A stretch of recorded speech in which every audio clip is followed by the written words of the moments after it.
நண்பர்கள் அனைவருக்கும் வணக்கம். இது பார்த்தீங்கன்னா ஸ்ப்ளெண்டர் BS6 எக்ஸ்டெக் மாடல் இது. இது பார்த்தீங்கன்னா ஸ்ப்ளெண்டரில் வந்து லேட்டஸ்ட் மாடல் இது. இந்த லேட்டஸ்ட் மாடலில் பார்த்தீங்கன்னா இதில் ECMமும் மாறும், த்ராடல் பாடியும் இதில் சேஞ்ச் இருக்கும். ஸோ ரெண்டுமே இதில் சேஞ்சில் இருக்கும். இதில் ப்ராப்ளம் என்னன்னு பார்த்தீங்கன்னா இதில் வந்து ஸ்டெப்பர் மோட்ரு வரும் இதில். அதாவது IACன்னு சொல்லக்கூடிய ஐடியல் ஏர் கண்ட்ரோல் வால்வ்னு சொல்லக்கூடிய ஸ்டெப்பர் மோட்ரு. என்ன ஆகும்னா இதில் வந்து ஐலிங் வந்து ஏறி இறங்கும். அது ரீசன் பார்த்தீங்கன்னா வண்டியில் இருக்கக்கூடிய பேட்டரி இஷ்யூ இருந்தால் மட்டும்தான் அந்த மாதிரி ஐலிங் ஏறி இறங்கும். ஏன்னா அது பேட்டரி வீக் ஆகிடுச்சுன்னா ஸ்டெப்பர் மோட்ரு வந்து ஒரு சரியான ஒரு ஸ்லோ ஸ்பீடு வந்து நிற்காது. அதில் ஒன்று ஐலிங் ஆஃப் ஆகும், இல்லைனா ஐலிங் ஏறி இறங்கும். இது லேட்டஸ்ட் மாடல் அந்த மாதிரி வரும் இதில் ஸ்டெப்பர் மோட்ரு. இதில் நம்ம என்ன பண்ணியிருக்கோன்னா, இது பெரும்பாலும் பார்த்துருப்பீங்க.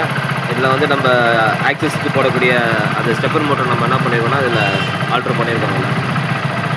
த்ராடல் பாடியில் கொஞ்சம் ஆல்ட்ரு பண்ணி அதுக்கு தேவையான நம்ம ஐலிங் ஏற்றுற மாதிரி இறங்குற மாதிரி ஸ்டெப்பர் மோட்டர் போட்டிருக்கோம். இது வந்து பின்னாடி டேக் போட்டு நம்ம என்ன பண்ணியிருக்கோன்னா, அந்த சென்சார் நம்ம எப்பயுமே வந்து டேக் போட்டு நம்ம மாட்டுவோம். ஸோ அந்த டேக்கை தான் நம்ம என்ன பண்ணியிருக்கோன்னா அந்த சென்சார் வச்சு நம்ம டேக் போட்டிருக்கோம். மற்றபடி ஃபிட்டிங் எல்லாமே அதில் வந்து கரெக்டாக இருக்கும். அதில் ஸ்டெப்பர் மோட்டர் நம்ம மாட்டுறது, இந்த டம்மி நம்ம மாட்டும் போது கரெக்டாக இருக்கும் இதில்.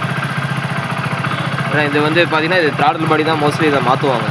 ஏன்னா இது வந்து சரியான ஒரு ஐலிங் வந்து ப்ராப்பராக இருக்காது இந்த மாடலில். ஸ்டார்ட் பண்ண ஓகே. ஐலிங் வந்து பக்காவாக ப்ராப்பராக இருக்கும் இதில்.